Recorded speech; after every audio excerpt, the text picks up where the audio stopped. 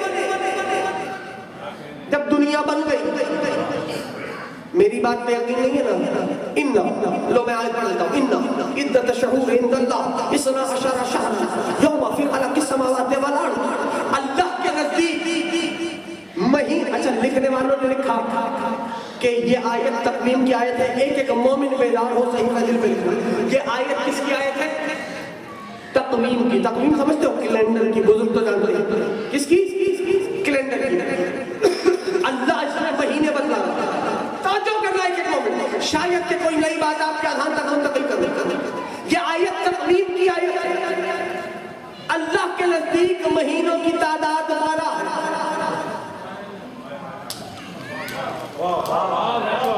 میں شکر گزار ہوں آپ کی, شہزادی آپ کی نوکری قبول فرمائے.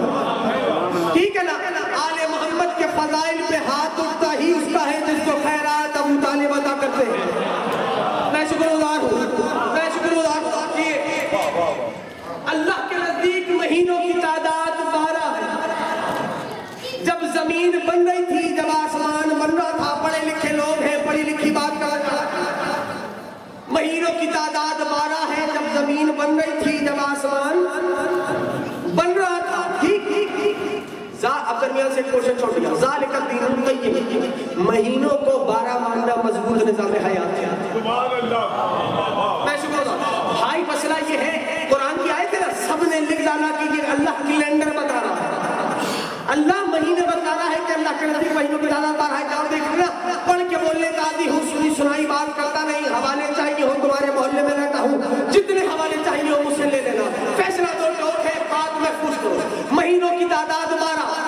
ٹھیک, مہینوں کو 12 ماننا مضبوط نظام حیات ہے.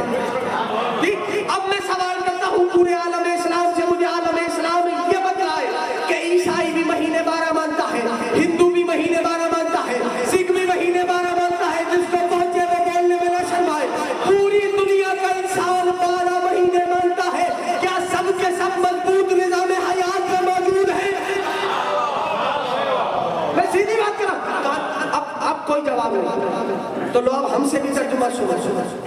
فیصلہ کیا ہے؟ ان عدت الشہور عند اللہ, ڈنکے کی چوٹ پہ فیصلہ کر رہا ہوں, لاؤڈ اسپیکر پہ فیصلہ کر رہا ہوں, حجرے میں فیصلہ نہیں کر رہا. ان عدت الشہور عند اللہ 12 شہرا, اللہ کے نزدیک. اچھا, شین 2 چشمی ہے اور رے, بزرگ بہت اچھی طرح جانتے ہیں, جوان سر اٹھا.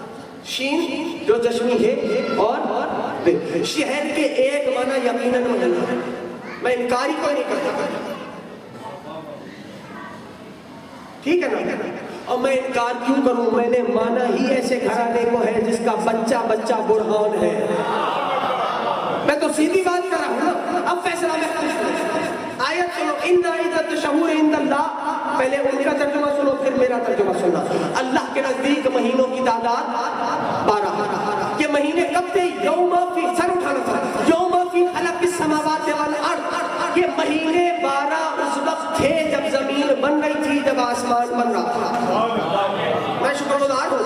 اب میں سیدھی بات کر رہا ہوں, قرآن کے سیشن کو روکو, تمہاری سائنس کا آ جاؤ, بڑا ناز ہے نا, بڑے گلیمرائز زمانے میں پہنچ گئے, 21ویں صدی میں 21st سینچری میں داخل ہو گئے. آپ کس دور کی بات کر رہے ہیں؟ ہم تو 21st سینچری میں جی رہے ہیں, کمپیوٹر ایج میں آ گئے, اتنی ٹیکنالوجیز بڑھ چکی. لو اسی سائنس سے جواب دے دیتا ہوں کہ 12 مہینے کب تھے؟ جب زمین بن رہی تھی, جب آسمان بن رہا تھا. اچھا, زمین جب سورج کے گرد چکر کاٹ لے گی تب دن و رات بنیں گے. یار جس کو پہنچے نا وہ بولنے میں خاموش نہ ہو.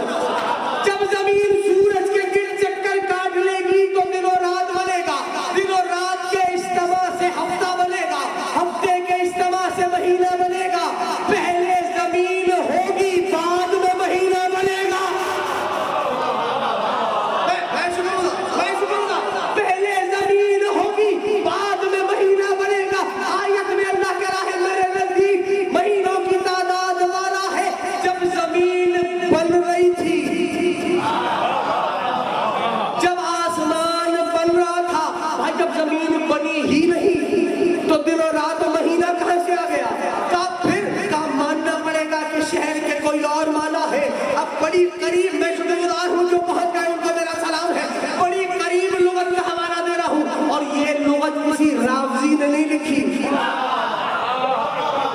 یہ ایک عیسائی عالم، میں شکر گزار، یہ ایک عیسائی عالم نے لکھی ہے، لغت کا نام المنجد ہے، تمہارے محلے میں جو علماء رہتے ہیں ان کے پاس جا کے دیکھ لینا، المنجد صاحب المنجد نے لکھا شین دو چشمی ہیر رے، اب ادھر طے ہو گیا کہ ادھر شہر سے مراد مہینہ نہیں ہے، پھر کہاں جائے، پہلے معنی تو انہوں نے شہر کے حتماً مہینہ لکھے، کہا ادھر مہینہ تو مراد نہیں ہے، کہا شہر کے دوسرے معنی کیا ہے، بیدار ہونا، جو آل محمد کا حکمران ہے وہ بولے گا، شہر کے دوسرے معنی، شہر کے دوسرے معنی ہے عالم۔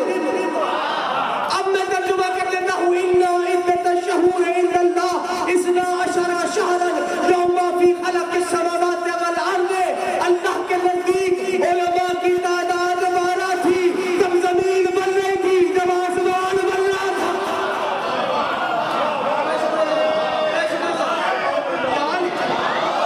اتنا بلند علی کا نام لا ہے نہیں، اتنا بلند درود بھیجے مل کے محمد آل محمد۔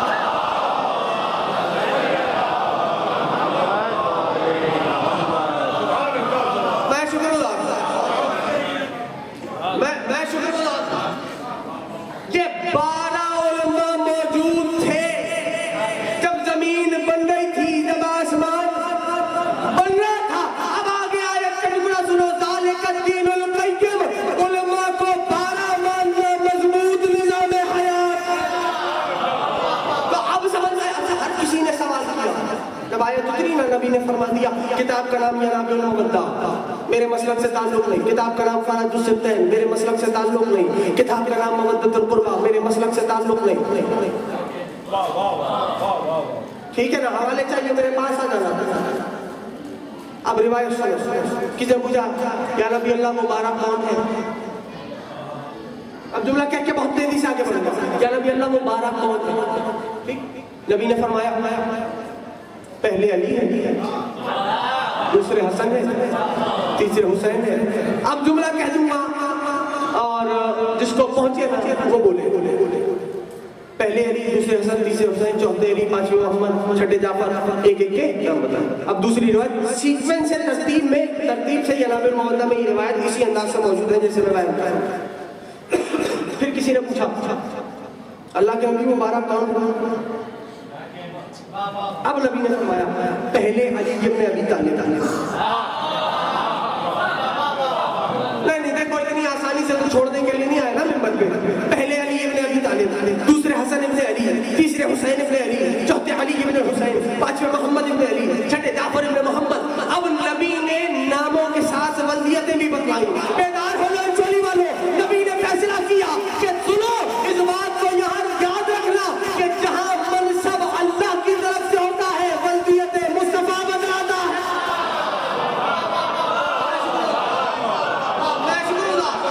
جہاں منصب اللہ کی طرف سے ہوتا ہے وہاں ولدیت مصطفیٰ بتلاتے ہیں۔ تو بس میری بھی التجا اتنی ہے کہ آیت آئی اس گھرانے کے لیے، انما یرید اللہ لیذھب عنکم الرجس اہل البیت ویطہرکم تطہیرا۔ بس میری التجا ہی اتنی ہے کہ جو مکے کے چوراہوں پہ پیدا ہو ان کا مقابلہ صاحبان تطہیر سے تو نہ کیا۔ کس دنیا میں جی رہے ہیں؟ کس معاشرے میں رہتے ہو؟ کس گھرانے کو مانتے ہو؟ کبھی سوچا